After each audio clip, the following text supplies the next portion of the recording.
ರಾಜ್ಯದಲ್ಲಿ ಸಿಎಂ ಕುರ್ಚಿ ಝಟಾಪಟಿ ಜೋರಾಗ್ತಾ ಇದೆ. ಸಿಎಂ ಬದಲಾವಣೆ ಅಂತಿದ್ದಂತೆ ಈಗ ಫುಲ್ ಗರಂ ಆಗಿಬಿಟ್ಟಿದ್ದಾರೆ ಕೆಸಿವಿ. ಇವ್ರು ಯಾಕೆ ಗರಂ ಆದ್ರೂ ಹಾಕಿದ್ರೆ ರಾಜ್ಯದಲ್ಲಿ ಸಿಎಂ ಬದಲಾವಣೆ ಆಗತ್ತಾ ಆಗಲ್ವಾ?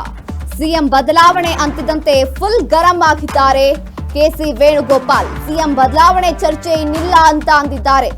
ಎಐಸಿಸಿ ಪ್ರಧಾನ ಕಾರ್ಯದರ್ಶಿ ಕೆಸಿ ವೇಣುಗೋಪಾಲ್ ಈಗ ಗರಂ ಆಗಿ ಉತ್ತರವನ್ನ ನೀಡಿರುವಂತದ್ದು. ಪಕ್ಷದಲ್ಲಿ ಯಾವಾಗ ಏನು ನಿರ್ಧಾರ ಮಾಡಬೇಕು ನಮಗೆ ಗೊತ್ತಿದೆ, ಸದ್ಯಕ್ಕೆ ಸಿಎಂ ಬದಲಾವಣೆ ಇಲ್ಲ. ಕೆಸಿ ವೇಣುಗೋಪಾಲ್ ಈಗ ಗರಂ ಆಗಿ ಹೇಳಿಕೆಯನ್ನ ನೀಡಿರುವಂತದ್ದು. ಸಿಎಂ ಬದಲಾವಣೆ ಅಂತಿದ್ದಂತೆ ಈಗ ಫುಲ್ ಗರಂ ಆಗಿಬಿಟ್ಟಿದ್ದಾರೆ ಕೆಸಿ ವೇಣುಗೋಪಾಲ್ ಅವರು. ಸಿಎಂ ಬದಲಾವಣೆ ಬಗ್ಗೆ ಚರ್ಚೆ ಮಾಡಬೇಡಿ, ಚರ್ಚೆ ಇನ್ನಿಲ್ಲ.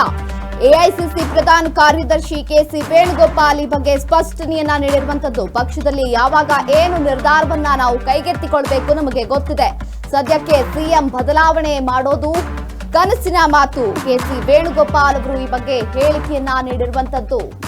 ರಾಜ್ಯದಲ್ಲಿ ಸಿಎಂ ಕುರ್ಚಿ ಜಟಾಪಟಿ ಜೋರಾಗ್ತಾ ಇದ್ದಂತೆ ಈ ಬಗ್ಗೆ ಸ್ಪಷ್ಟನೆಯನ್ನ ನೀಡಿದ್ದಾರೆ. ಸಿಎಂ ಬದಲಾವಣೆ ಅಂತಿದ್ದಂತೆ ಈಗ ಫುಲ್ ಗರಂ ಆಗಿ ಇದಕ್ಕೆ ಖಡಕ್ ಆಗಿ ಉತ್ತರವನ್ನ ಕೊಟ್ಟಿದ್ದಾರೆ ಕೆಸಿ ವೇಣುಗೋಪಾಲ್ ಅವರು. ಸಿಎಂ ಬದಲಾವಣೆ ಚರ್ಚೆಯನ್ನ ಮಾಡಬೇಡಿ, ಅಂತಿಮವಾಗಿ ಇದರ ಬಗ್ಗೆ ಯಾವುದೇ ಚರ್ಚೆ ಇನ್ನಿಲ್ಲ. ಎಐಸಿಸಿ ಪ್ರಧಾನ ಕಾರ್ಯದರ್ಶಿ ಕೆಸಿ ವೇಣುಗೋಪಾಲ್ ಅವರು ಈ ಬಗ್ಗೆ ಸ್ಪಷ್ಟನೆಯನ್ನ ನೀಡಿದ್ದಾರೆ. ಪಕ್ಷದಲ್ಲಿ ಯಾವಾಗ ಏನ್ ತೀರ್ಮಾನ ಕೈಗೊಳ್ಬೇಕನ್ನೋದು ನಮಗ್ ಗೊತ್ತಿದೆ, ಇದ್ರ ಬಗ್ಗೆ ಚರ್ಚೆ ಬೇಡ. ಸದ್ಯಕ್ಕೆ ಸಿಎಂ ಬದಲಾವಣೆ ಅಂತೂ ಮಾಡೋಕ್ಕಾಗಲ್ಲ ಅಂತ ಈಗ ಕೆಸಿ ವೇಣುಗೋಪಾಲ್ ಅವರು ಹೇಳಿಕೆಯನ್ನ ನೀಡಿರುವಂತದ್ದು.